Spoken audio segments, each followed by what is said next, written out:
Batman rises, the Black Panther gracefully falls, and video games distract us from all the terrible shit that's going on in the world. That's right, my friends, it's the Powerful Nerdcast. We have returned, we are not dead, we are alive, and we got a lot of really amazing things to talk about today. As always, I'm Corey. Joined with me is my good friend Christian. Hello. And of course, our good buddy Michael. Hello, everyone. So, guys, we got a lot on the docket today. We have so much to discuss because there's just been so much going on over the course of the last couple months. I think one of the biggest things, though, has been DC FanDome, which has essentially been this massive virtual event that DC has done for all of their fans, where they're going to show off all the brand new movies and comics and video games.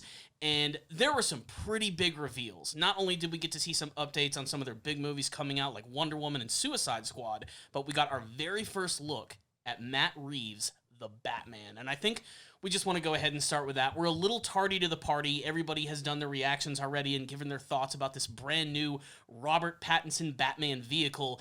But I'm very excited for this movie. Michael, I know you in particular are, because you watched the trailer, I think, every single day while we're working. Yep. So I want to go ahead and start with you. I want to get your thoughts about this brand new take on the classic DC Dark Hero. I am very excited for the Batman. So I've been in love with the Dark Knight series, the Christopher Nolan movies, but I wanted a better take on that. Like, everything can always be upgraded and, made better, at least 5, 10, 15% all the way up.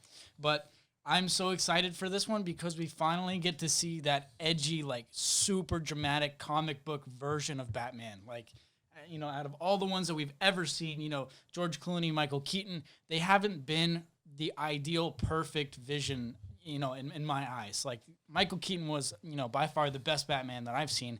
But this one in particular, it's got the edge, it's got the darkness, it's got the violence, it's got all of the, the Easter eggs, everything, every little thing you want in a comic book movie, and that's all we've seen. And from what I understand, they've only filmed 25% of the movie before the pandemic hit. So once they canceled all the film shoots, they only had 25% of the script actually filmed on record. So that leaves me to believe that there is way more potential for this movie. So if there's 75% left to go, we can only imagine what we're going to see. We've only seen clips, very small frames of the Penguin and the Riddler. And, there's rumored that there are other little villains sprinkled in there in the mix. And I'm really excited to see what's going to happen, especially because of that clip in the trailer of Batman actually beating the pulp out of that guy. Just absolutely. I don't know what that guy is signifying with his makeup and all his little cronies, but him beating the actual tar out of that guy made me so happy, because it reminds me of an Arkham game where you just nonstop, that's all you have to do is just punch dudes in the face. And like Robert Pattinson actually throwing that guy to the ground and his body smacking that concrete and striking the fear into his cronies' eyes was just beautiful. I will say, wow, Michael, that was quite a good description. I don't think I have much more to add on that trailer after you've done such a good walkthrough on it. Yeah. But I will say, Robert Pattinson had a lot going against him. Everyone wanted to hate him to be Batman because he's the Twilight guy. He sparkles in the daylight. We all know these jokes. He was pretty good in Harry Potter. No one really remembers he was in that. He was the guy that died because someone zapped him with the curse. It was Voldemort. Voldemort. Cedric Diggory, man. Yeah, Sir Diggory. Never forget. And he was good in that. And I know Robert Pattinson's done serious movies. Isn't that one recently he did that's coming out? I think it's on Amazon. I'm forgetting the name of it. But either way, like, he's done a few movies that are serious, that are good. And so I was one of the big skeptics because I only remember him for like Twilight, essentially. Mm-hmm. I know his other stuff, but that's where he was the most visible culturally to me. And I was like, he has big shoes to fill because Batman's a hard character to do without becoming extremely corny, mm-hmm. or doing it, taking yourself too seriously. Mm-hmm. Like there's just pitfalls with playing Batman. And I think he pulled it off. And even though I still see Edward sometimes when he's staring off emo-ly with mm-hmm. his makeup on his face, I still get it. I'm like, this is a believable world. And I like what you were saying, Michael, about them hinting at the other villains, because to me, movies go one of two ways. They shove too many villains in and then you don't care about any of them, or there's just one or two big ones, and then what they're going to do here is probably do world building with the other villains. Just kind of sprinkle them in, and you don't have to defeat them all at this movie. You just sprinkle them in, or you show them getting fucked over by the world like Joker did in his last movie. I know they're not connected, but you see them get beating up in the shitty world of Gotham. Well, it's obvious we see that the Riddler is the main villain. Yeah. He is the centerpiece. But it's like, hey, after you defeat the Riddler, like, I don't know, Mr. Freeze is over there in the corner waiting for you. Yeah, Mr. Freeze just got frozen in the vat, whoever or they whatever. decide, yeah, whatever they decide, do. Yeah. Yeah. Essentially, like, they have potential for Catwoman. I know she's probably going to be an anti-hero. Like, that's the way they're portraying her now, in the more modern media. But, of course, we've got hints of, like, Carmine Falcone. And I think those crime bosses are really, like, integral to the stories because they do connect everything. Especially, like... Are they just traditional crime bosses? So, essentially, like, there's... Like, Gotham has mob families. Of course. And yeah, that Carmine makes sense. Falcone is one of the, I guess, the Dons. That's that's a grounded villain. Yeah. That's not a Croc.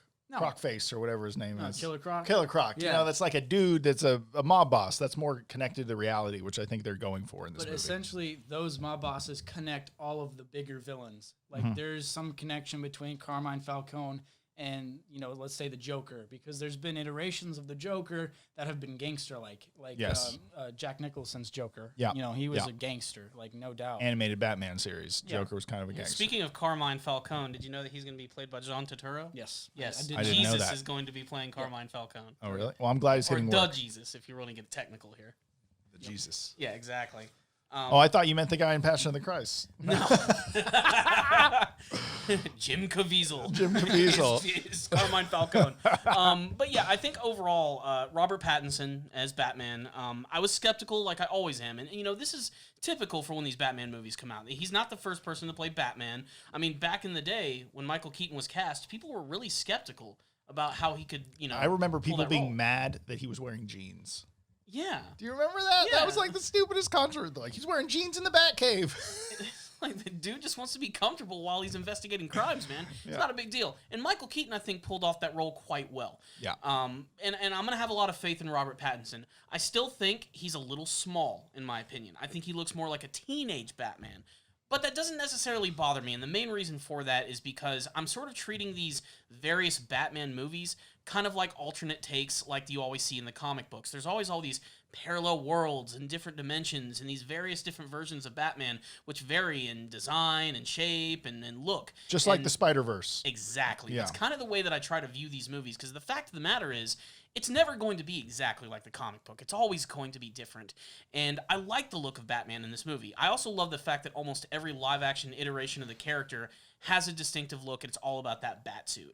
And I love that this one seems to take a lot of inspiration from the Arkhamverse games. Heavy on the armor plating, all the different like layers and stuff that are on him, and also taking a little bit of realism. Like, this is a Batman that has like just combat boots on.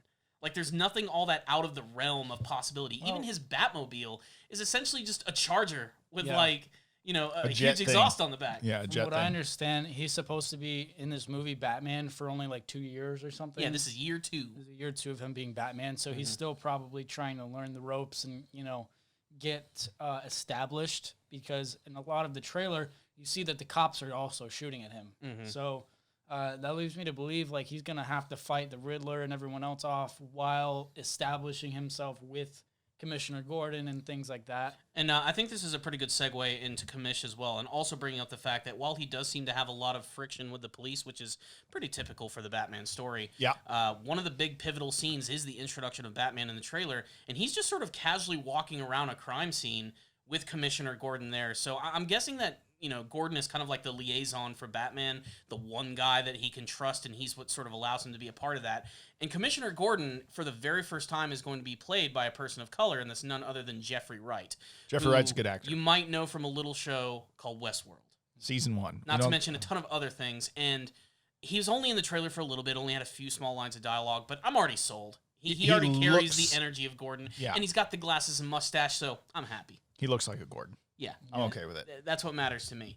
I don't know why there was such controversy with any of the cast, because everyone that is in the picture that we already know is established as a character, like Paul Dano as the Riddler, Colin Farrell as Penguin, like these are all solid actors. Like these are not like amateurs, like just getting started. Like these Not people, no names. Yeah. These people have lists, pages, like good pieces of work on their resume. So when I look at Robert Pattinson and everyone's having a problem with Robert Pattinson being Batman, I look at his resume and he's been in movies like Cosmopolis, which is basically Bruce Wayne without Batman, so I don't understand why he couldn't play that side of it very well. He's in Tenet, which is that new Christopher Nolan movie. I'm sure that's what I was talking about. Fantastic. I haven't seen it yet. Yeah. It's funny you mentioned that too, because just this week they came out with this funny little interview with Robert Pattinson. Basically, while they were filming Tenet with Christopher Nolan, he was lying about sneaking off set to go take care of some family business. It was actually for him auditioning for the role of Batman, and eventually Nolan figured out about it, and he was actually completely okay with it. It was just kind of interesting because, of course, Nolan created the very popular Nolan trilogy of the Batman movies, the Dark Knight trilogy. Never heard of him. Yep. Yeah. Also, Christian Bale kind of praised him a little bit too. He thought he was a brilliant choice for the role. Yeah. I think he's a great. He's got a great range for him. He does brooding very well. He does brooding very well, and I think we haven't seen much of his action side, on terms of Batman, and except for the Twilight movies Where and wire fight. stuff like that. But like he was in this film called Good Time, and that was by the same people that did the Uncut Gems movie. Oh yeah. It's the same. I think it's a team of brothers that directed it. Two I brothers. think. But Good Time was I was recommended this movie. It's got Robert Pattinson, and I can't really name the rest of the cast. I don't really remember who else was in it. But Good Time was this insane like thriller like speed piece where it's the same tempo as the Uncut Gems movie. Yeah, Anxiety, the movie. It's Anxiety Attack, the movie. So this entire time, Robert Pattinson has a brother with special needs. I'm not sure exactly what terms that is, but his brother has special needs, and he's a criminal. So he brings his brother along on all his criminal escapades, and he gets his brother caught in jail from after a bank robbery. He's got to figure out a way to pay his brother's bail because his brother can't be in jail. Like his brother, he needs his brother. Yeah. And I thought he played that so well. He's supposed to be this like punk, grimy, gritty character that just really cares, And I feel like that's something that Batman has. That's one of Batman's traits and Bruce Wayne's traits. Yeah. Is like he's this really grimy, gritty guy, but on the inside he really cares about everyone else except for himself at the end. And Batman's a hard role to play. I mean, you really have to think about it. You're playing two different characters. Yeah, you're playing two characters. And this is something that I don't think a lot of people are bringing up, and something that I really loved about the trailer. I love his Batman voice. Yeah. I love that it's not overdone. It's simple. And it's not too, freaking Cookie Monster like Christian Bale was. Yeah. And that's something that's always been hard to do. Aside from him, I think Michael Keaton did a good job because it was clearly, his Bruce Wayne and his Batman voices, their cadence was very different, but he didn't change it too much. Val Kilmer kind of did the same thing. George Clooney didn't change a damn thing. He basically just talked the same way throughout the whole movie. But Bale just, I think, sort of made a joke out of Batman's voice for years. Yeah. Just because of how much he actually handed up. And I'm glad to see they're going back to something a little more traditional here and not too gravelly, but still intimidating all at the same time. I have a feeling this is going to be a Batman that when he's confronting his enemies, he's not going to be as talkative, but when he's doing investigation, we'll get to hear more of him speaking.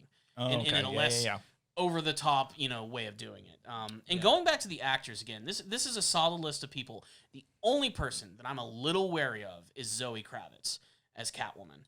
And that's only because of the actors. She's had the least amount of work. I don't know who that is off the top of my head for some reason. So Zoe Kravitz is, of course, the daughter of famed musician Lenny Kravitz. Who doesn't fucking love Lenny Kravitz? But she's been in some pretty big movies, everything from the Divergent series to Mad Max, X-Men First Class, and even... you got a picture? Let me see. This is her right here. I don't think they would have picked anyone that they didn't think could handle it. Yeah, it's probably not a favor. They probably didn't give her that role as a favor because she has... anybody in this film, like even Andy Serkis is Alfred. Like, Yeah, that is who doesn't even appear in the trailer. You just hear him say one line of dialogue. I didn't know that. This is Alfred. Yeah. Whoa. Okay, Yeah, that's that cool. is insane. Like he is one of the top actors of all time, I would say, because he's got a twice as long a resume as everyone else. I know. And this is I love Andy Serkis's. I've loved watching the evolution of his career. Yeah. Going from being just like, a mocap guy to like a Gollum. full-on like real actor in all of these movies. Yeah. Now playing two big signature characters in Marvel and in DC, which I think is brilliant great. in everything. He is. He's fantastic. He's one of those great character actors. He absorbs himself in that character and becomes them, which I've always really loved about him. But let's talk about two of their other really big villains. First, he's barely in the trailer at all, but Paul Dano is Riddler. You don't even recognize him because in the whole trailer, he's covered with like a mask and he's got the glasses on. Oh, he's duct tape. We don't know that's even him. That's the theory, yeah. Like, it could be just like someone who's working for the Riddler. But clearly, they're trying to mess with our heads a little bit. The guy's wearing a green jacket. But he's kind of getting away from the cartoony I'm so suit. glad about that, though. Yeah. Like, I was expecting... I'm conflicted on that. No, I'm happy they're getting away from the cartoony me too. three-piece suit. Like, 'Cause I don't want that. I thought that... Where's my question mark, Kane? No, that's Because gone, I Corey. thought that... That's Because gone. it was Paul Dano, I thought they were going to play it up like, oh, here's a riddle, Batman. Well, that's what look, I thought. we don't live in the 1950s. Yeah. So get that shit out of here. So I thought they were going to play him like maybe half Jim Carrey, half Arkham series Riddler. To me, he looks like Riddler mixed with Bane. Is kind of what I'm getting from In terms of the aesthetic look. the aesthetic look. It's just because of the weird mask that he's wearing. Sure, maybe. But I'm saying the seriousness of But also that his character voice is kind of also. Bane-ish. Yeah, he Tom has a Hardy s- Bane. sure. You know? He has a more calculated, like, I'm a bad guy, not like, hey, I want everyone to play a fun game with me that doesn't realize that it's serious and dark. Like, he knows what he's doing. Like, he's got a purpose. Yeah. He's Like, the Riddler so- being Jigsaw. Yeah, he's got a purpose. Like, I remember... It's fucked up. The biggest thing for me from my Riddler take was like, of course we've seen this stupid Jim Carrey version, and I mean, I wouldn't call it stupid, but it's not serious. No, it's stupid. okay. There you go. It's not good. It's not good. It's like- okay to say it was stupid. Yeah, when I was a kid, I liked it a lot, but now seeing it older, I'm just like, wow. Yeah. They could have done... It was a different time. Jim Carrey was literally on top of the world Yeah. in 1995. Exactly. You know, But then I play the Arkham series, and I'm like, wow, that Riddler is... For one thing, he's annoying, but annoying in a sense of like he makes you do things throughout the storyline. Mm-hmm. Like you'll be interrupted in the middle of a mission, and he'll be like, "Batman, you need to go over to the orphanage, and you got to save Catwoman right now, or I'm gonna kill her," and that sort of stuff. And I think the splitting the difference between that and Jim Carrey and taking that a little step farther was like a really cool move. Like where he is very calculated, like you said, he's got a trajectory he's trying to reach. I want to know what his purpose is. I want to know, does he know who Batman is? I think he actually knows that Batman is Bruce Wayne, and this is why he's screwing with him and he's messing with him. But I want to know why. Maybe the Waynes screwed him over in this version. Maybe, Batman took away something from him in his, early years. Maybe he's trying to just get back at the police.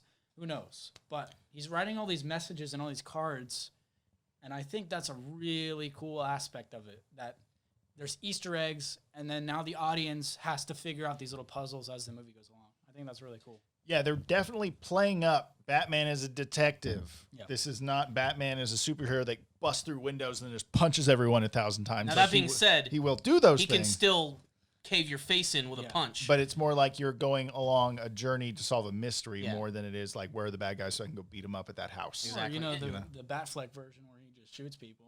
Well, There's was, that I was too. kind of cool with that version. That In version was fact, fun. That's ridiculous. That was probably my favorite version thing, or the thing I liked most about the Nolan trilogy, were the scenes where Batman was being a detective. Like when he would return to a crime scene, he would cut out a brick in the wall that had been shot. He brings it back and he does ballistic tests to figure out what type of bullet it was. Yeah. Doing that detective work. I really love that aspect that of was it. part of the Arkham games. It's Yeah, like exactly. The scanning and the scanning, and you got to pick up all the evidence. And just to have a scene of him and Gordon looking at an investigation, crime investigation, like, is anybody else getting Seven vibes too?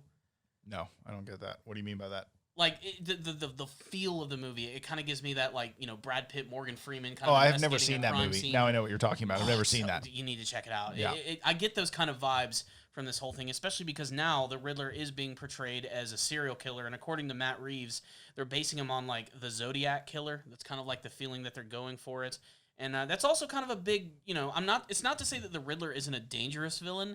He's never been portrayed as one of the more violent Batman villains. He's more of a playful one, but that doesn't mean he doesn't kill people. He's certainly done it before.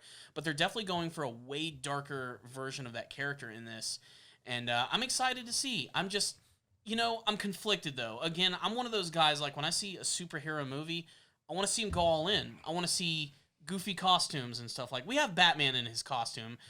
Are we not going to see Paul Dano in a suit with a bunch of question marks on it? Or is it just going to keep the green motif the entire time? Just the green motif is fine. It's going to be the dark green for the whole time, I'm sure. But I hope it doesn't always stay that way, because if we continue to go into this direction of only keeping things semi-real, we're never going to see things like Clayface or like a real version of Killer Croc. Like, we need to go full comic book with all of this stuff. You want a full commitment like Spider-Man. Pretty much. Or the Marvel films, which go all out when it comes to like the comic book aspects of their films. But for some reason, the Batman movies just refuse to do it. Well, and a lot of that, and don't get me wrong, Batman villains for the most part are a little more grounded when compared to, say, big-time Marvel villains. But there's also your Killer Crocs out there. There's your Banes. There's your Clayfaces. I don't see why that can't be serious, though. Like, why can't Clayface and Killer Croc be serious? Yeah. Well, they can be. They're just not going to look real in the world they're building. Exactly. And that's going to be the problem. Is it because they're a little bit more supernatural? Yeah, exactly. Because Clayface can only be portrayed with a special effect or some sort. I mean, there's 100 different ways you can go about it. Or they hide him in the shadows a lot more, which could happen. Sure. Which is pretty typical for a Batman movie at this point. We'll see. I agree, Corey. Maybe they go too far in the realism world, but maybe this movie is just that, and then they'll expand going into the next. And that being said, I want to stress, I was impressed by the trailer. I love it. I also loved that they used Nirvana. They did, yeah. They did a remix of their song "Something in the Way," which I just thought gave this whole trailer just this haunting vibe the entire time, especially given the context of that song. It just fits so perfectly, and the remix at this point might as well be the main theme for the movie. It's just perfect. But getting off topic one more time, Riddler, everything's cool. What about Colin Farrell, man? Like, what a freaking transformation. I didn't believe that was real until you guys showed me the picture or showed me the IMDb. They interviewed Jeffrey Wright, and he said he didn't even recognize him on set. That's crazy, man. So apparently it's a combination of Colin Farrell putting on weight and prosthetics. Yeah. Dude, they knocked it out of the damn park. I cannot even... You can put them side by side, and you're like, that's a completely different person. Yeah. Like... Well, and then now we're on that same topic of, like, comic booky versus real. Yeah. He's not going to be anything like Danny DeVito. No, but then again, Danny DeVito was a departure from what the Penguin typically is. Sure. The Penguin is not like that in the comics. He doesn't have the weird flipper hands, and he isn't all like got green shit coming out of his mouth all the time. The point of the Penguin is that he's a gentlemanly villain. Like he's a short guy with a long nose and a top hat. They killed it in the Arkham games too with him. They did. I think they did a great. And I thought that was a voice actor that does him is amazing. I think it was what I loved about that one. It was like a mixture of the classic and the Danny DeVito one. Still kind of slightly grotesque, but still more on the human side of things, which I really, really loved here. But Colin Farrell is Penguin in this, and I have a feeling that he's not going to be a huge aspect of the film. I think he's going to be one of those small, in the background, world-building kind of things. We're going to see the Penguin pop up in all these movies. He's probably going to be the intermediary between Carmine Falcone and the other mob bosses. I can't remember the other names of them, but they're all in the Gotham series. Yeah. Like, they really explore the bosses in the Gotham series. But yeah. So I'm excited for that. So let's go ahead and get our final thoughts on the Batman and what we hope to see from the future. Michael, again, we'll start with you. Final thoughts on the trailer, what you hope to see from the movie, and maybe even the future of this brand new trilogy. So I really hope that they stick consistently throughout the trilogy. I hope they don't go off the rails and pull Star Wars, because that would suck. Or if they, even pull a Dark Knight trilogy, because I loved the first two. I was not a huge fan of The Dark Knight Rises. I just didn't really like the storyline. But I just hope they keep it consistent, keep sprinkling in little Easter eggs for everyone to enjoy, and then pop them when need to be. So don't give it all the time full on, and I don't think that's going to happen. I think we've learned from trial and error what movies work well with that and which ones don't. I'm really looking forward to seeing how deep they go with the character, because Batman has a million storylines and a million different roads he can go down, and I want to see something different. I don't want to see anything before. Like, I swear, if they show Batman's parents being murdered one more time. I was waiting to say the pearl shot. I want the pearl and the necklace breaking. I wanted that so bad. I'm joking, just because I know it pisses people off at this point. If I see Batman's parents die one more time, Those pearls, and I'm done. I think I'm done. Yeah. So don't do that. Well, what about if it just lightly you see pearls fall in the background and it's like that's If it? it's a subtle thing like that, I'll take props it. to you, man. Matt Reeves, if he did that, that would be perfect. But But if Negan and Maggie could get back to, I'm sorry, that's never mind. that was dumb. Different thing. Who thought that was a good idea? Anyway, Because they were in Atlanta at the time I'm sure. when they were making that movie. and I'm sure. That's probably Christian, it. final thoughts? I'm very excited about the prospects of a new Batman. I think Robert Pattinson beat my expectations, which alone makes me like this Batman. I never expected anything less. Well, you guys knew things. You knew your perspective on him was way different than mine. I'd see Twilight Guy. But as soon as I saw him brooding towards the camera as it was pushing towards him, and it's like he had just taken his mask off after going through a hard night being Batman, I was like, I believe it. That's another thing. I believe it. I love the fact that his eye makeup doesn't just randomly disappear. It's realism. They're like, it's real. When It's he's real wearing now. that mask, he's got the dark circles. Like Yeah. in every other movie, it's just magically disappears. Is there going to be a thing where we see Alfred painting him? Ooh, my That'd be little cool. Bruce Wayne. Also, Alfred. Gonna be Batman. Alfred better say yes this time, because I swear, Michael Caine really ticked me off when he told Christian Bale no in The Dark Knight Rises. That was the Oh, one you shouldn't thing. do this anymore because Yeah. you're gonna die. Yeah. Alfred gets paid by Batman. Alfred should do whatever Batman says. Plain and Well, simple. he's kind of like his impromptu like uncle. Sure, Father but he's figure. also the servant. And he's Oh also shit! not Get back a- to work.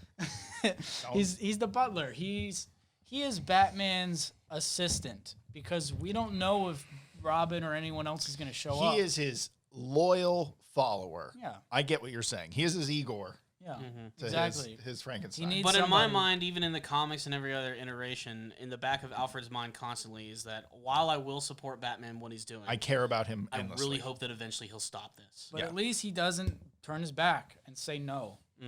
That is one thing. Michael yeah. Caine literally said, "No, I'm not going to help you kill yourself." Yeah. And it's like, Michael Caine needed a monologue, yeah. and they're like, "Why don't you guys stand on these stairs and just talk about how you're not going to stand?" When I for was this?" watching that movie in the theater, I was like, "Are you kidding me?" I lost all my investment in the entire trilogy from that scene. And why didn't Michael Caine get pissed when he saw Batman was actually alive after that dude cried in front of his grave? Why didn't he walk over there and slap his coffee out of his hand and be like, "Bitch, I thought you were dead"? Flew into the sun. Yeah. Anywho, I liked the trailer. Oh, It's sorry. definitely got It's me okay. hyped up for this brand new iteration of the character. I like that it's not set within the current DC continuity. I'm glad they're kind of just doing their own thing. This way they can focus on trying to make a good movie first. As for the future of this brand new franchise, I want them to embrace the new. I want to see new villains, new scenarios, new characters. I don't want to see retread, even though we all know they're going to bring in the Joker at some point. Matt Reeves has already talked about it, and that's got me a little hyped because even though the Joker gets used so much, he's still such an incredibly fun character to watch on screen. Willem Dafoe.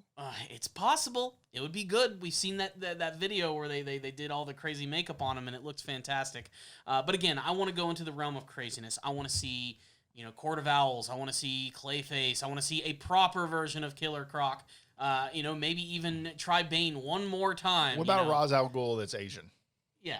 Yeah, Let's like just real do it. Ra's Yeah. al Let's Ghul. Like get a a real real Ra's Ra's al al Ghul, Yeah. or straight up an even more obscure villain than that. Yeesh. And speaking of obscure, I think that's a great segue into some other big things going on in the world of the DC fandom. Another big surprise was the brand new Suicide Squad movie, which is not Suicide Squad 2. It is the Suicide Squad. Yeah. Which, I think is The kind of a cheap reboot. tactic. Yeah, wink, wink. And this one's, of course, being done by James Gunn. And, the first Suicide Squad did not enthuse me that much. It didn't blow me away. And to be honest, I didn't like it. But It from had the a trailer devil that they tornado, showed, Corey.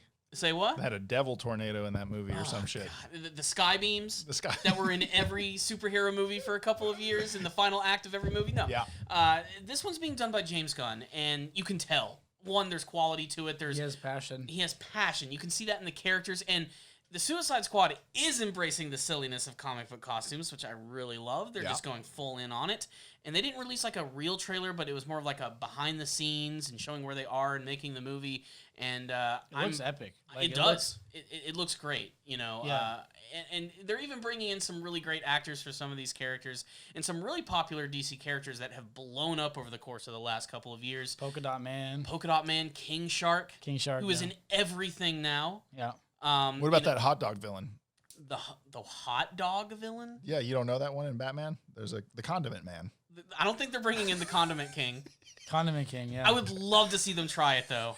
If only just to say we saw the Condiment King in a movie. But the fact of the matter is, the cast for the Suicide Squad is massive. And you know, James Gunn is bringing in some of his favorite characters, too. I think Michael Rooker there we go. Playing Bring a him character. back. He can't be Yondu in the Marvel movies anymore, but in DC he can come back as a brand new character. New sassy blue person. Is so awesome. So, Michael, you pretty much got the cast let me kind of bring up right here so we can sort of we got this figure out high piece of technology here called a cell phone. Exactly.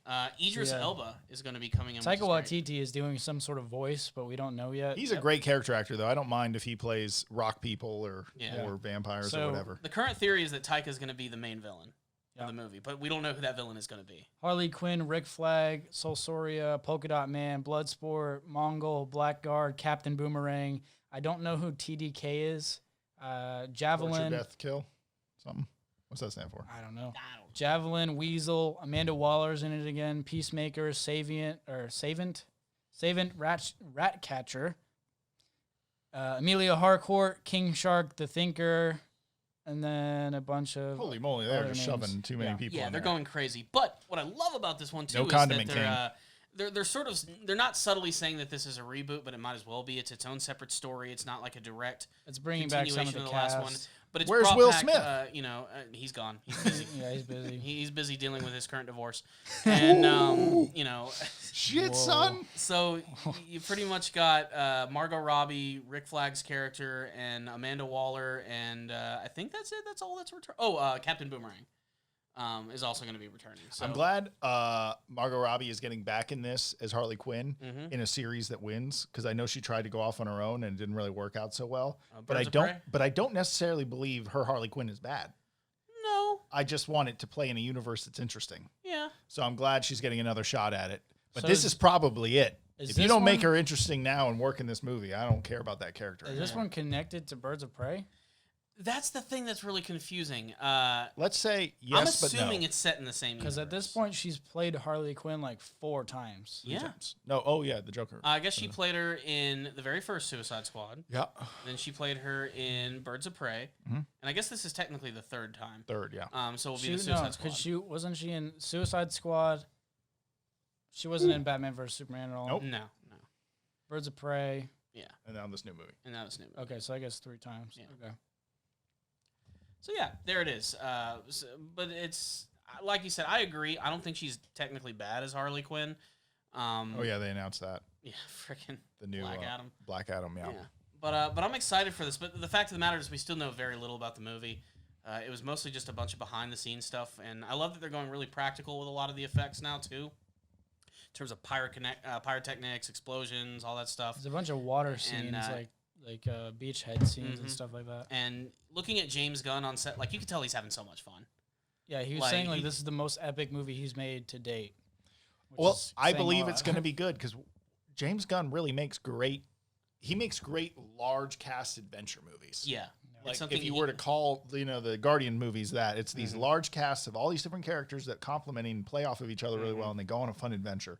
He is fucking good at that, so I'm really excited to see this movie. And I think with what he's doing now with this movie, maybe he's going to be a little more unrestrained. I'm not sure what the rating of this film is going to be, because Birds of Prey was rated R. And I wonder if this is going to go rated R too, which I think is going to allow him to just sort of go nuts with some of his crazier ideas, because clearly the man is just a madman. Well, yeah, he's already said, there's going to be a main focus. Like, there's going to be the main cast, probably Harley Quinn and Captain Boomerang and the main characters of the Suicide Condiment Squad. King. But all of the other characters aren't going to get their full origin. They're just going to kind of show up. And there's going to be sprinkled in. Yeah. They're all going to have their moment, but from what he said, it's like they're just gonna show up and just be a part of it. It's like we don't need to know their origin because doing a film on the Polka Dot Man, it's like how far can you go with the Polka Dot Man?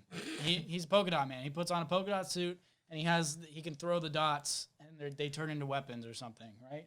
I guess. I don't know shit about Polka Dot Man. The point is, I've he's just a seen pictures gangster of him and he with looks a funny. thing. He's a gangster with a thing. He has an entire sheet full of characters that have no depth, which is like they're almost expendable. You know? They're going to be like a great one-liner. Yeah. Like there's going to be like a hole in a dam, and they're going to be like, if only someone could patch that circular hole. And he's gonna be like, and that's going to be his line, you know? Or he could barely be in the movie at all. I Yeah, remember James maybe Gunn he's just saying, in the like, background. They were saying, like, don't get attached to some of these characters. Yeah. Because some of them, they'll be like, hi, I'm this guy. And then they just might violently kill them off in, like, a couple of scenes. Yeah, they're expendable. That's why. Like X-Force. Exactly. I just hope they don't kill King Shark. I love King Shark, and he must be protected. He's been in everything lately. All he is just a big half-man, half-shark guy. He's our first realization of street sharks in live action. Yeah, pretty much. Yeah. It's happening. It'll happen someday. Oh, God. But he's been popping up in everything lately, DC related, and he's just had this like weird resurgence, and that's pretty big for a character who's Is been King around Shark different from the Great White Shark character? yes. Okay. All right, then Yeah, I've been King very- Shark is like a giant shark monster man. Yeah. The Great White Shark is literally a human who has white skin and sharp teeth. Oh. Like that's about it. Okay. He's more of a Hody Jones. Yeah. So then, when we're talking about the Batman, I think I'd want to see the Great White Shark show up in the Batman series. That would be cool. If they do that, they're going to have to establish some rules. Like Mr. Freeze will have to have already existed because he's integral to his origin, Okay. which is really fucked up. It's funny you're saying all this, like, because literally a week ago, I was reading the comic that was all about the Great White Shark's origins, and it's a really fucked up story. It's all about him going to Arkham Asylum, and basically he's everybody's bitch. Well, He's a regular human when he goes in there, and everybody fucking hates him. They call him the new fish, and Because they tease the heck out of him in the Arkham games. Yeah. Also, Mr. Zaz would be a good grounded character for the Batman. Mr. Zaz. super creepy villain. Very creepy. Yeah, and here's Zaz actually appeared in Birds of Prey as well. Oh, really? Yeah, he was the Black Mask's buddy / possible lover. Did they do him correctly? Kinda. I mean, in the sense that yes, he has like the scars all over his body and everything, but he wasn't exactly the same character. Okay. Because I thought they did him pretty well in the Gotham series. Yeah. He had the bald, look, and then he also he didn't have all the scars and stuff, but he acted. I don't know what the actor's name was, but he acted exactly like what I would think a grounded Zaz would be. Yeah. Because they did him over the top in the Arkham games. Yeah. And then now he's in Gotham in a live action series. It's like he's like a grounded assistant. Like you said, he's an assistant to Black Mask. He was an assistant, I think, to the Penguin. Okay. In the show. And he was grounded, and it's like he's a suited black tie, affair. Like he's gonna show up in the back of your apartment. You're gonna turn the light on. He's gonna be like, "Hey, how's it going? You know what you need to do, right?" And then the whole story plot and whatever Penguin needs him to do goes on from there. But anyway, yeah, big villain tangent right there. Yeah, But it's there you all good. Well, we could talk about this shit for hours. But the fact of the matter is, Suicide Squad looks good. It's still very much in development. As soon as you told me James Gunn, I'm down. Yeah, I'm going to give this one a excited. shot. And it's the perfect middle finger to the Disney suits who got rid of him. Disney was upset Because you could tell he's like, I'm gonna put everything into this Suicide Squad. I'm going to movie." make DC relevant. he signed on. He signed on to do Suicide Squad, and they were like, "Wait, we need you to do Guardians 3," and he's like, "Hold my beer for a sec. Yeah. Let me Let me- finish this movie." double I made that rate. Tweets a long time ago. Yeah, I can't do this anymore, guys. They're calling me. I gotta go to DC. You gotta go to DC. But yeah. So the only other real big couple of movies they showed off, which were just previews, nothing really that crazy. There's the Black Adam thing, which is going to be a part of the new Shazam movie that's coming out. They basically just showed a bunch of moving concept art. Yeah. Like, It there was really wasn't essentially anything. the storyboard. Yeah, and it's of course The Rock who's going to be playing. Who the I'm just character. sick of. He's too good at everything. He needs to back the fuck I off. actually out don't of even my... think he's that good though. That's the thing. Well, think he is I think above he's a super average nice guy. consistently. Yeah. He's the And he's super nice. He's Yeah. the highest paid actor of of all time right now. Well, I'm not saying he's bad. Actually, I don't actually hate The Rock. I was more making a joke, but the point is he's too good at everything. He's in everything, and now he's taking over the superhero world too. And it's like that was like the one area he wasn't in. I remember him saying strategically he didn't want his career to go there because he kept thinking all I'm going to do is build someone else's brand that already exists. And that's why he went and did the Jumanji movies because that was like his project. That's why he did all those stupid buddy cop movies with fucking Kevin Hart. That's why he has his own branch of Fast and Furious, because he wanted to build all his brands, and now he's going back and saying, okay, now I'll do a superhero movie, so you can't, like, brand my success because of superhero momentum, you know? Well, they wanted him to play Black Adam for, like, years. Like, Oh, no, they've been talking about it lobbying forever. for it, too. It's been, like, 10 years in the making almost. You know, he wants that to happen. But he seems like a good guy in the trailer, where they talk about him saving places. Oh, he's an anti-hero. Oh, so he's not the generic... Basically evil Shazam. But is he? Does that mean he has to be the bad guy, or does that mean he's just in the world and he has to figure out what to do? Because The Rock's not going to sign on to be a bad guy all the way. No, He's not going to do that to his brand. He's like Will Smith. Will Smith will never play the bad guy anymore because he just can't do it. It's like it's bad for him. Black Adam is essentially supposed to be a very evil Shazam, and Black Adam is supposed to be at constant odds with Shazam. But what I think they're going to do is they're going to play it off like the Venom movie. Where it's like Venom, we know Venom's a bad guy, but he didn't play that in the movie. Like, no, he's there to help people if he can. You know, if he's not in his But way. if it means biting off someone's face, he'll do it. Yeah. So that's exactly. I think what they're gonna do is use the same formula for Black Adam. Yeah. Because he's supposed to be this really, really bad dude. Like he's supposed to be on the same realm as like Bizarro and Brainiac and everything like that. So when Brainiac eventually takes over, tries to invade the universe. Then Black Adam is supposed to be like his right-hand man almost. Okay. Yeah. Well, I just don't think The Rock's going to let that storyline go that cleanly of him as the bad guy. He's going to save some puppy dogs and smile at the camera and fucking do his eyebrow thing and then So he's supposed to be an anti-hero. Yeah. He's just going to be an anti-hero. There's no way he's going to be the super bad guy that doesn't at least have an arc where he becomes just an anti-hero. But, I mean, that is in very early development. They haven't done jack or shit. They drew him on some paper and made it move. Pretty much. That's exactly what they did.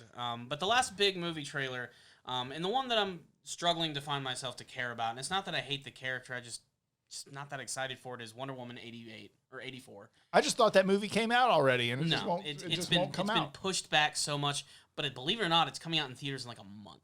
It's going to be coming out in October. Just put it on Disney Plus for an extra $10, and I'll watch it there. It's just not going to happen. It's not Disney Plus. Oh, it's not Disney. No, it's Wonder it's Woman. Marvel. Marvel's owned by Disney. No, this is DC though. Oh, yeah, you're right. Okay, my bad. But it's Wonder Woman 84. It's been made for a long time. They've been really trying to push this thing out, and they're going to take a chance. They're going to put it in theaters in October in a time right now when movies just are not doing that great in theaters. Nobody's going to them. Like we were supposed to get James Bond back in April. Mm-hmm. Oh, I forgot they pushed that too. I felt like all those movies came out already, and I just didn't watch them. There were so many movies this summer that got pushed to next year. Like there should have been Black Widow, a real Ghostbusters sequel already out. It's not even coming out until next summer. Did they conclude filming? Yeah. Oh, so it's just in A lot of post. these projects are done. They just don't want to release it when they can't make money on it. Yeah. But here's the thing: when they release these, maybe now everything's getting back to normal. We're sort of in the movie world, so we know things are happening again.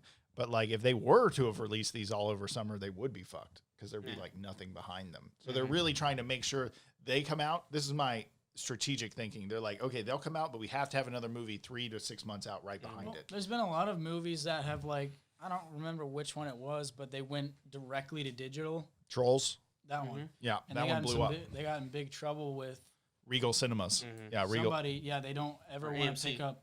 Oh, AMC. Yeah. One of them won't ever pick up their company's movies again in the theater when they come back because they did that move. Well, they're fighting the inevitable. They Because, made way more money sending it directly to digital than they ever made box office. Yeah. Ever. I know I bought Trolls. Is it any good? Well, no, it's just because the parents had their kids got pulled out of school. Yeah. And they didn't have anything to do, and their kids wanted to go see the Trolls movie, and the parents are like, fuck, I will have some peace and quiet for 2 hours if I pay $15. Yes! And then everyone ordered it, and... Make the problem go away button. yeah. It's easy. And then they made millions, and they were like, oh, we can just give away these movies online for an extra $15 for a 24-hour rental and be good. And I'm not going to lie, there's no way in hell I'm paying $30 for Mulan.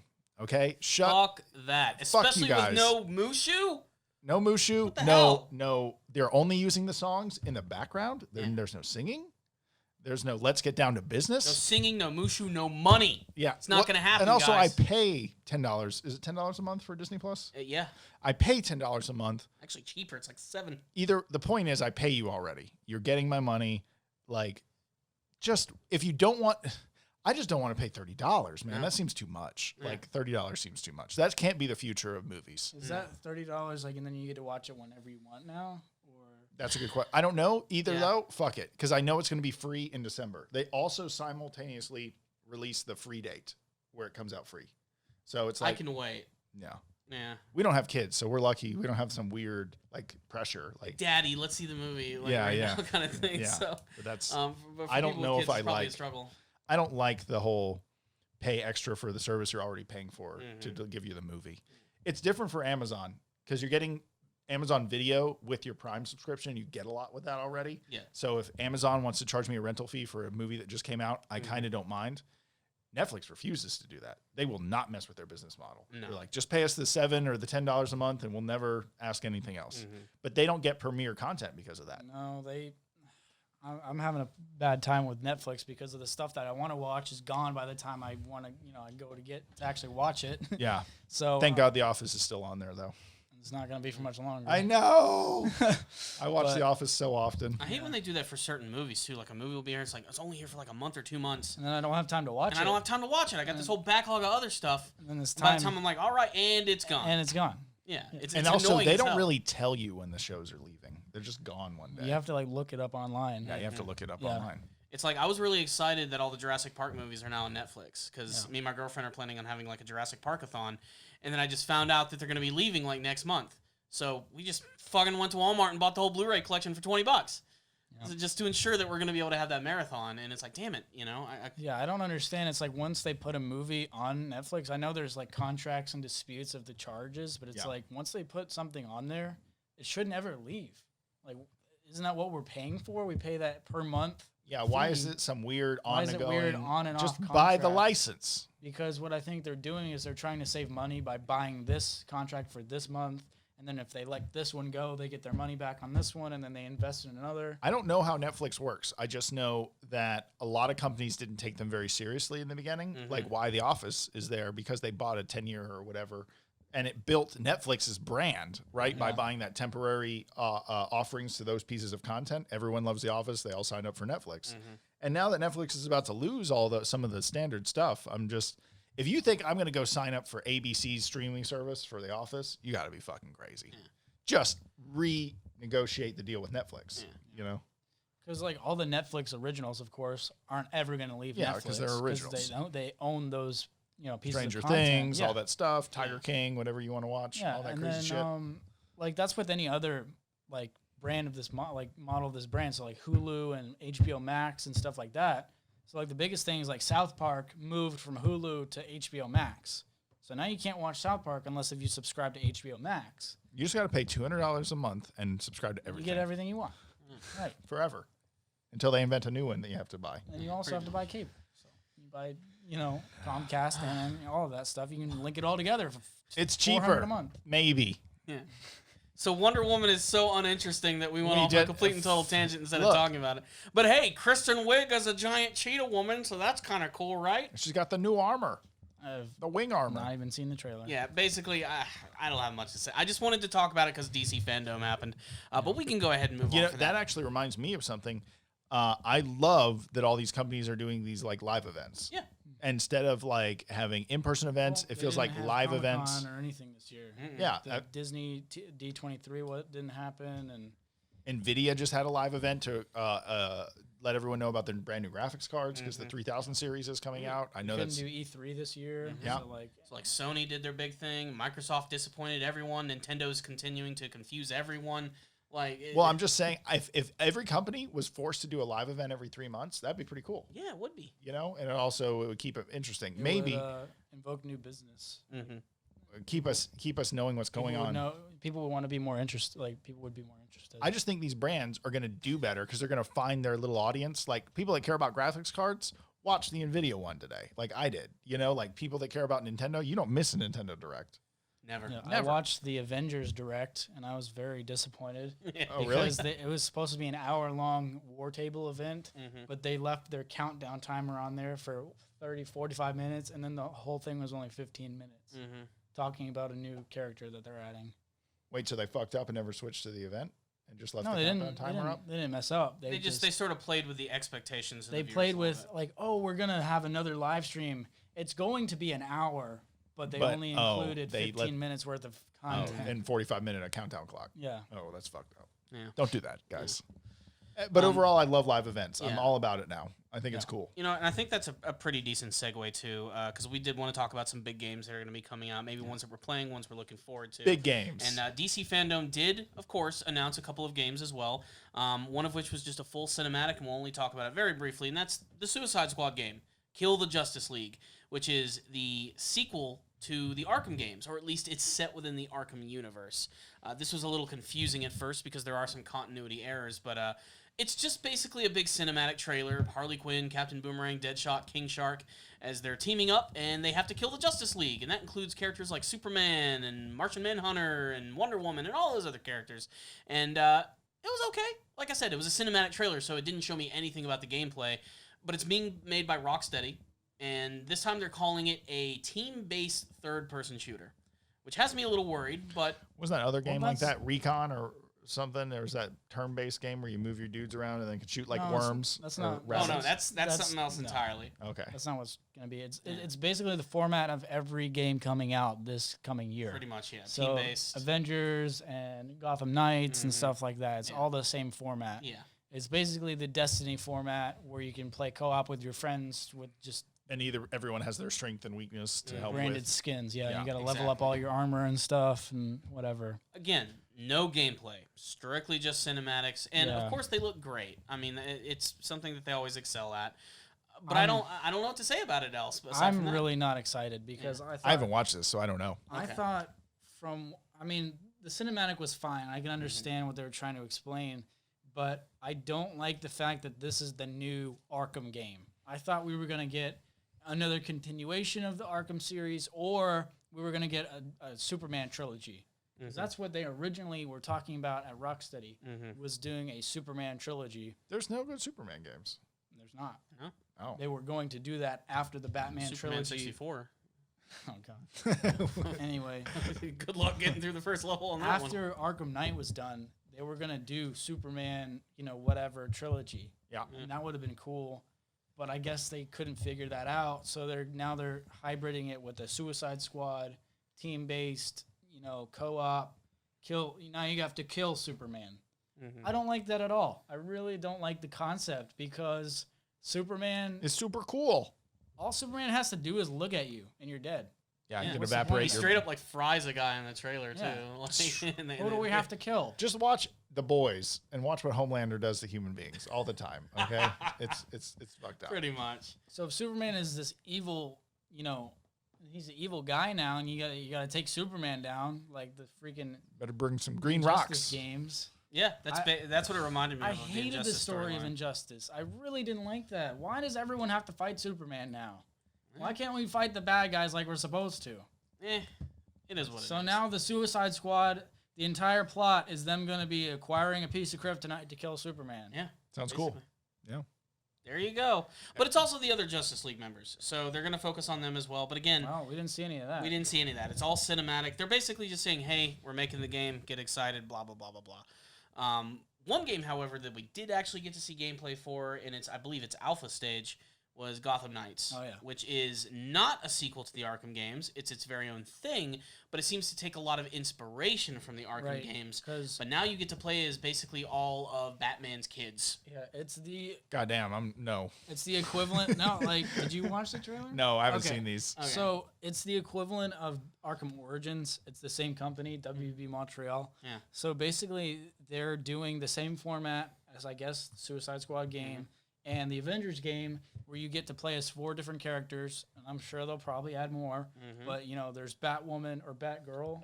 Batgirl. Yeah, Batgirl, Robin, Nightwing, and Red Hood. And I think they'll all bring some diverse combat and everything to the table. They'll be the smart one. They'll be the leader one. They'll pretty much be the Ninja Turtles. Sure, yeah. Why didn't Rocksteady make a Ninja Turtle game? That'd be fucking awesome. That'd be cool. Yeah, actually, But Make it happen. The open world aspect of the Gotham Knights seems pretty interesting to me, where they all have different transportation. I'm sure somebody will have some sort of Batmobile-esque thing, but they all have like little motorcycles. And they can whip around the corners of the streets and fly off their motorcycle and jump on top of the building. Like, I thought it was a really cool concept. And I think that's something I kind of wanted to see in Arkham Knight, because we got that cool Batmobile in that game. But if there was some sort of motorcycle feature, that would have been cool. You know? The Batpod. Just no tank missions, please. No tank missions, No tank please. missions. God damn it. Please, godforsaken tank missions. Also, it's kind of funny. I like that you brought up that WB Montreal is making the game, because here's what's really fucked up about this whole Suicide Squad Gotham Knights thing. So, WB Montreal made Gotham I think it was called Arkham Origins? Arkham Origins. And the post-credit scene of that game was Amanda Waller talking to Deathstroke, and she's going to start Task Force X, Suicide Squad. Yeah. Basically saying, hey, we got a Suicide Squad game coming out. So then WB Montreal ends up making a game which has nothing to do with that, which looks more like an actual sequel to the Arkham games, and then Rocksteady ends up making a sequel to the Arkham games, which ends up being the Suicide Squad. What the hell happened? What got mixed up in here? Do you know what I mean? Is this just now dawning on you? I never really thought of it. Yeah. It's a little weird in my opinion. You know, it's like the companies are like, hey, actually you guys take this idea, we'll take this idea, and let's run with it. Huh. It is a little weird though, isn't it? Yeah, because that's totally a thing. Huh. It's a thing. You look befuddled as hell. Befuddled. Now that I'm actually thinking about it, that's really weird. Yeah, it is really weird, man. I don't know. I mean, you'd have to at least believe that Rocksteady and WB Montreal were communicating with one another. So I don't think either of them will be bad games. I'm just really concerned as to why this is the direction we're going. Why can't we stick on one single path? And then once we get there, then we can get to these big ensemble games. Multiverse theory. It seems, I understand. Time travel, time machine. It seems like we're always jumping ahead at 88 what miles is, per hour. What the competitor's doing. Why can't we just go in the tangent? Because we've had years to develop these other games. Like, I want to see a Superman trilogy. I think that would be a cool segue. And then at the end of that, at the end of Superman's trilogy, we can get to why he's evil. Like, why are we getting a game where he's just all of a sudden evil? Where does that come from? It's easier to make the game that way. It is easier. Just give him red eyes. So now it's connected to the Arkham series. Now is Batman evil? Is Martian Manhunter evil? Is Wonder Woman evil? Are they all evil? Like, what is the problem? They're all getting mind controlled by someone, or it was all a bad dream. Probably. That's what's going on. So I think Gotham Knights will be fun. I liked the gameplay footage. I think I'm really concerned as to, I mean, we're about to talk about the Avengers, right? Oh, yeah. You want to talk about that? Oh, yeah. But I'm really concerned at how games are going down this path now that everything is a brawler series, that every enemy has some sort of level component. Like, I was a big fan of Destiny growing up. I played a lot of Destiny, and I had to spend hours getting my character leveled up enough so I can actually play with my friends. So is that where that's going to have to go now? Is I'm going to have to sit on this game for hours collecting all this gear so that I can fight a level 20 guy? It's like, why are we doing this, guys? Yeah. Because it's easy to rack up the hours and make you want to buy stuff. Yeah, microtransactions will make that whole process a lot easier. Yeah, dude, just spend another $100 and you'll get the level 15 shotgun. I mean, we'll have to see. We'll have to see where this game is going to go. For now, it's still in early development, and who knows? It could end up being a lot of fun. I'm not too thrilled about playing a game set in the Batman universe where I can't be Batman. I mean, don't get me wrong. Yeah. I mean, I think Nightwing's kind of cool. I think Red Hood's cool because he's going to use guns in his combat, which is very different. Yeah. Well, you have to play him in Arkham Knight. Yeah. So there it is. But let's move away from DC because God, they've been getting a lot of coverage in this podcast. But the DC FanDome was huge. It was obviously very successful. A lot of people really loved it. So make sure to give us your thoughts on what you thought about all of the big new reveals and releases which are coming our way. But let's move into enemy territory as Marvel Land. So Avengers, big new game that's getting ready to come out. They've been building this sucker up over the course of the last year. It's about to drop this week. Michael, I know that you got the game pre-ordered. So you're really pumped about it. And today they did their big war table, which is their virtual event where they show off some brand new stuff. I wouldn't call it big. And they showed off a brand new character, everybody's favorite Marvel character, Kate Bishop. The silence is deafening. Anyway, Who the fuck is Kate Bishop? Female Hawkeye, essentially. Why not just give us Hawkeye? I don't know, man. We need to get this girl count up. So I was really excited for this game. First off, Christian, do you know who Kate Bishop is? Nope. I'm just Ever heard of her participating. before? Nope. I knew who she was, but Just keeping the conversation rolling. from what I understand, she is the B-list of the B-list. So the only reason Hawkeye is popular right now is because of the Avengers movies. Like, in the initial comic book universe, Hawkeye was in the Avengers, but he was never, like, a main character. He was never one of the original 6 Avengers. So, like, we've got Hulk, we've got Captain America, we've got Iron Man, we've got Black Widow, Hawkeye. Am I forgetting somebody? I don't know. Anyway, the original Avengers, and then Thor. There we go. 6. There's your 6. So Hawkeye was never in the original 6. He was always that B-list sort of Ant-Man version of a character. Kate Bishop is the B-list version of him. Kate Bishop wasn't invented until 2005. And Kate Bishop is your first major DLC from Marvel's Because The they Avengers. first, like, they kind of lied about it. Because they first said that Hawkeye is going to be the first available DLC character after launch, which is now not true. Now they're going to do Kate Bishop, and then Kate Bishop essentially has to save Hawkeye from some villain that they don't disclose. Yeah. Which I don't have a problem with, but, like, I don't know what direction this game is going because the game has already launched technically today for people who pre-ordered it. I played a lot of the beta, and I had a blast. Like, I had a lot of fun playing as these different characters. They only let you play as Kamala Khan and Black Widow, Hulk, and Iron Man. But I had a lot of fun with it. But now that I'm seeing, like, people are posting their gameplay of the entire storyline, I'm a little bit disappointed because the storyline is very short. There's not many villains. And now everything you want to do that you actually want to do is microtransactions, and you got to pay to play. Got to pay for them emotes, man. So I don't understand. So everyone is claiming this game is a huge cash grab now. I'm starting to believe it because there's different versions of the game. You can buy the standard, which is $60. You can buy the $70 version where you get a couple of little cosmetics. And then there's like the $120 version where you get all the physical collectibles and you can set Iron Man, on your desk or whatever. Yeah. And You're like halfway to a hot toy at that point, though. yeah, Just buy it's hot not toys. even half the quality of a hot toy. But Yeah. like the problem I'm already getting is the cash grab. Why are we doing cash grab on a game that people will buy? Because So- then that's exactly it. Yeah. There'll be a huge user base where they'll just grind away all day and they'll want to cut in line by buying stuff. Because maybe when I was younger, I would have loved this game instead of Destiny because I loved the format of Destiny. But Destiny got to be such a grind, and you're constantly fighting the same villains over and over. And I remember I would get so upset because I would have to grind for hours and days and weeks trying to get this gear to level my guy up. And now I'm finally on the weekend with all 6 of my friends that you have to have all 6 of your friends to play the raid. And then Oh, I remember those days. you get destroyed in the raid. You can barely finish. You can barely get out alive. And then once you're out, you get one piece of like awesome gear that helps you grow your character a little bit more. Now that format would have been awesome for the Avengers at that time. Right now, we need something completely different. Mm-hmm. If Destiny never happened and Avengers was the thing that happened, I would have been totally okay with it. But now we've already had this format. I wanted something different. Like, why can't we just have a solo Avengers game? It's got to be co-op now. It's got to be this. And I'm sure there's going to be levels that you cannot complete unless if you have your whole squad with maxed out gear, Stuff like that just really upsets me. Sounds like the World of Warcraft days back in the Yeah. late 2000s that I lost 2 or 3 summers to. And it was good. Yeah. It was fun. But I don't play those games anymore. As soon as you make me grind, I'm like, oh, no, I'm done. I want a coherent storyline, and all I have to focus on is the characters. That's why I loved God of War, loved The Last of Us. Why is this any different?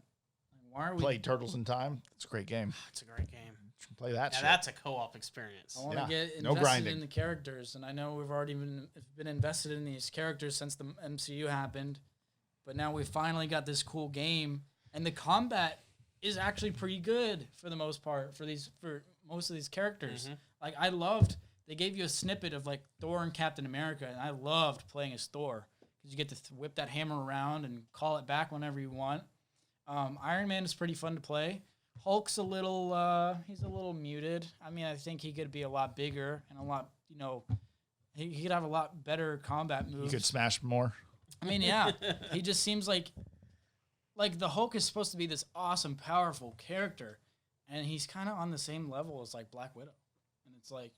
Well, I guess they couldn't make it too crazy, but I understand Yes, yeah. fundamentally that doesn't make sense. Fundamentally, if you're playing as Hulk, you should be able to get past rudimentary enemies with no problem. You should be able to smack the crap out of them and keep going. Yeah. But Black Widow has to be a little bit more strategic with it. Yeah. But now Hulk, it's like, dude, like I can't even win as Hulk. I died so many times playing as Hulk. I'm like, how is that even possible? Because he doesn't have projectiles. No. He does have projectiles. Oh, he can clap? He can pick up the ground and throw the concrete. At people. Okay. So he's got. They all. So I will say every character has the same sort of baseline combat. That makes sense. Everyone has projectiles. Yeah. Everyone has. Well, maybe not projectiles, but they have ranged attacks. They have their range attack. There's melee. There's there's close range combat. There's defense. There's dock and blodge and. Do they have a big charge move? Does everyone have a big charge move? Oh yeah, so you can charge up your heavy attack. That's what I'm saying. Everyone's got a heavy, and do like a big Hulk attack. will smash the ground. Send a shockwave, I would assume. Yeah, he's got a bunch of different variations. Like Iron Man, all his lasers will charge up, and you can shoot the lasers at a higher power. Yeah, you can Kamehameha someone. Yeah, pretty much. Don't forget the star of the game, Michael, Kamala Khan. I don't know who that is. Again, one of the biggest decisions of this game is that the main focus is going to be on a newer character in the Marvel Universe, Kamala Khan, who basically has the ability to, as they call it, embiggen themselves, which is to enlarge certain parts of her body. The word embiggen, by the way, is a word that was made up by The Simpsons in the 90s as a joke. And then somewhere along the line, it became an actual word in the dictionary, which I think is which I think is very funny. It's not the first word that they've actually created to officially go in the dictionary. Yeah. So why do they say enlarge? That's what I think is so stupid. Every time I hear her say "embiggen," and then she gets big, and then you know how Mr. Fantastic will stretch his arms or his hand will get really big, Luffy style. Yeah. She basically does the same thing. Yeah. Except that she's the young budding hero who wants to be like the fabled Avengers. And you know what? We already have a character like that. It's called Spider-Man. Why did they put Spider-Man in the game? He's got to be a PS4 exclusive. They couldn't get that license. And that's a huge problem I have with that game. It's great that it's multi-platform, but Xbox owners are not going to get Spider-Man. They're just not. And that sucks. They're not going to get that full experience. There's a lot of decisions with this game that are pretty shitty, I have to say. Well, and that's what's kept me away from it. This sounds like an angry podcast. We're so mad about it. We were happy at the beginning. We were. Batman is good. I paid for the game, so I'm going to be playing it on Friday. And we'll see what happens. But yeah, when we do our next show, I want to get your full, unadulterated thoughts on the game. Let's get unadulterated. I like playing as Kamala Khan a lot. Like, her combat is really cool and it's really interesting. It's different. So, like I was saying, with ranged attacks, she can throw her hand out and grab stuff or smack villains out of the air. But for her being the main plot of the storyline, I don't understand why that's the thing. She is a relatively new character in the comic book world. Yeah. Am I correct? Yeah, very Ms. Marvel? new. 6 years. Yeah. She's existed. And I understand she's the connection between all the Avengers trying to get back together, and she wants to help grow the team back up. Get the team back together. Are the X-Men out of town? What's going on here? I don't think she's Fantastic Four on vacation? I don't think she's that deep of a character. And I'm really like I said, I loved playing as her combat, but her dialogue really annoyed me. It was Peter Parker level that dialed up to 11. It's Peter Parker. I got school tomorrow. but like 10 times worse. I know we just got done fighting aliens, but But the prom is tomorrow. So That kind of thing. All right, so Avengers, we'll have to see what it's all going to be. I do want to end on one smaller subject for the day. and then we're gonna wrap up this. And then we're podcast. going to go ahead and wrap up today's episode. And this is some unfortunate news about Chadwick Boseman, mostly known for playing Black Panther, but also in a number of other roles. Unfortunately, shockingly, just a couple of days ago, passed away due to colon cancer at the age of 43. And this still shocks me, because one, like a lot of people who have these type of illnesses, he decided to not go public with it, and I totally agree with why he did not. Yeah. But let's just reflect a little bit on what happened, our reactions to it, and what this is going to mean for the future of even the Black Panther. I'll go first. I want to go first. So, at first, I heard he died. Yeah. I actually ignored it for like the first 3 days. Yeah. I just didn't even want to hear about it because I was like, that's super sad. I was at a very busy moment in my life. I think I was doing a motorcycle safety course this weekend when I found out about it. And I had to stay very focused to ride my motorcycle correctly around this course. And I didn't want to talk about it with everyone. Mm-hmm. I just ignored it. But like last night, I really thought about it a long time. And I remember what Black Panther was for us as a culture. It's a very high point for Black society in this country. I remember everyone was really rallying around that movie. And I remember that guy was a good lead dude. He did not get famous by this series and then become a dick. He did not become amplified by the world, by pop culture, lifting him up and he didn't take it and pretend it was his success. He just was like, I'm a part of this. He didn't Captain Marvel it. He did not Captain Marvel it. Hardcore, he did not do that. And I've never seen any of his other work, but I heard he did another movie right before Black Panther that was really good where he played a biopic of Jackie Brown. I want to watch that. Jackie Robinson. Yeah, Jackie Robinson. It was some soul singer type person. In 42. Yeah. What's the name of the movie? He seemed like a great actor. Even his king in Black Panther was a very reserved, softly spoken kind of guy. Mm-hmm. You know, like he was not an over the top, like Michael B. Jordan did much bigger of a character than he did. There was a lot of controversy behind the way they were going to portray it too. Uh-huh. They originally did not want to do accents. Oh, and they were just going to say they're in Africa but do American They accents? wanted to do British accents or something that wasn't like that region. Yeah. They didn't want to promote that. There for was some no reason. specific region of Africa because everyone represented different areas of Africa. Yeah, exactly. But the point is that The producers were not on board at first with them doing that. They wanted it to just be plain, either American or British accents. But to like wrap up my thoughts, I truly realize that will be a hole in our country in the sense that like right now, a lot of people of color feel super slighted by our government and where their place is in this country. And that was a big positive place for them to reflect on our culture. And it got taken away in a really bad time. And I feel really bad about it. And I wish his family the best. And I hope as a country we can get better. This can be a momentum of positive change as we reflect on his death, not a use as a political tool to shit on other people. Exactly. Well said. Yeah. I just want to say I think he was a brilliant guy. I thought everything he ever did, he brought 100%, like 150% to everything, and I learned a lot from just watching him. Man, this is tough because he was so young, and like he was just getting started in his career. Yeah, it kind of just took off. I wouldn't say it just took off, but there were so many other areas he could have gone, And I know we won't ever get to see the continuation of Black Panther 2 or any other adventures that he would have possibly been in, and that really sucks because I don't think they can replace him. I don't think it's possible. I don't think it's right. I don't think they should. Man. Because when I heard the news, someone posted it on Instagram or something, and I was like, wait, what the heck? Is someone trolling right now? I was like, this is a joke? And then it just started popping up everywhere. Yeah, it was everywhere. Wow. That is really, really sad. Like, it shows us that sometimes we take things for granted, and, Or you think the guy's famous, so nothing can happen to him. Yeah, He's got all the money he needs to do anything. When in reality, it can happen to anyone at any time. And it's like, I don't know much about the cancer realm, but I know that now it really worries me because now I want to get checked for everything all the time. Like, I want to make sure, because it can happen to anyone, And I don't know, like, what causes colon cancer? Like, how does it just happen, or is it? Cancer isn't a thing. That's the problem with cancer. It's a failing of your body in a specific ways, but what the failure will lead to in your body is different with every type of cancer.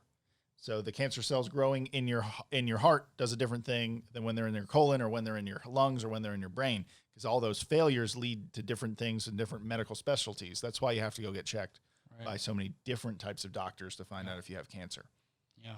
And it's hard to spot. And our medical system is very challenging to use without feeling like you're about to get costed a lot of money. You spend a bunch of money to find out you don't have cancer. And then you spend a bunch of money to find out you do have cancer, and you're going to have to spend even more money. It's a scary thing to take on in our society. Yeah.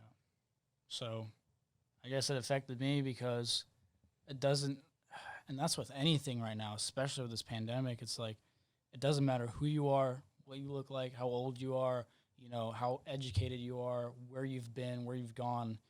It can always catch you. Like, it doesn't matter.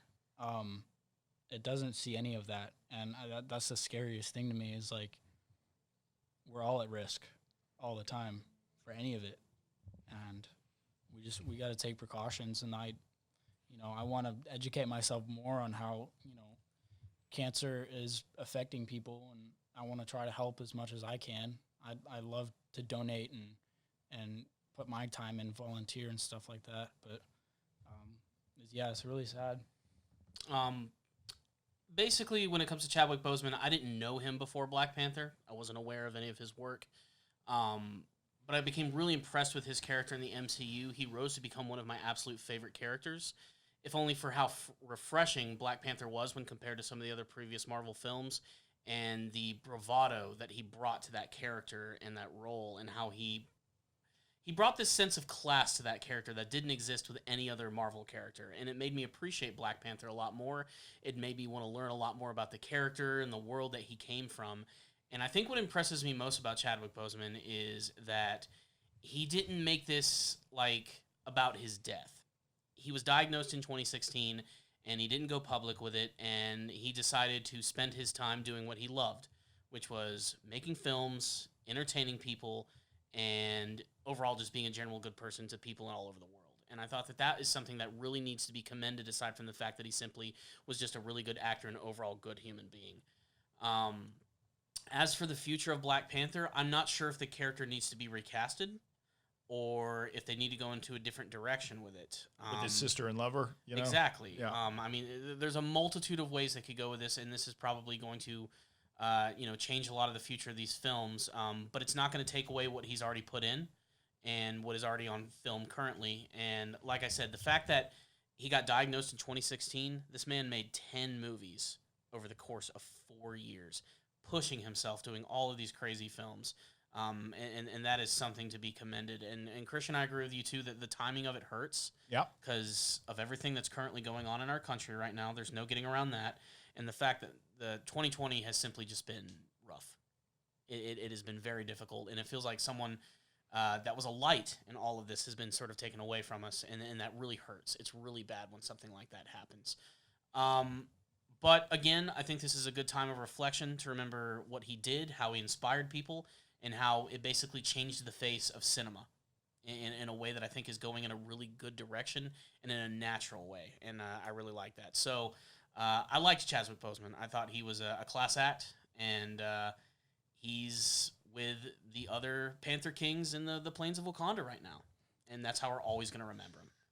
Super great guy, Chadwick Boseman. So We are ending on a little bit of a heavy note today, guys, but we did want to talk about that because we really liked this guy. We loved his films. He was a stand-up person, and of course, we'd love to get your thoughts about him and how he inspired you, the roles that he played, whether it be in Black Panther or the other films that he was in or television. And also, we'd love to get your feedback on any and all of the topics that we discussed today, whether it's DC FanDome, video games, or even the Black Panther himself, Chadwick Boseman. Again, if you guys have any topics, questions, discussions, things you guys want us to talk about, make sure to sound off in the comment section below. Make sure to listen to this episode, share it with your friends, and like the video, of course. It not only helps out the video, but it ensures that more people are going to be able to see this content. Otherwise, it was really great to do the show again, guys. I had a lot of fun doing this. I wish we could do it more often. We've just been very busy. Yep. But again, thank you guys for watching the Powerful Nerdcast. That's Christian. That's Michael. I'm Corey. And we will see you all next time. Peace.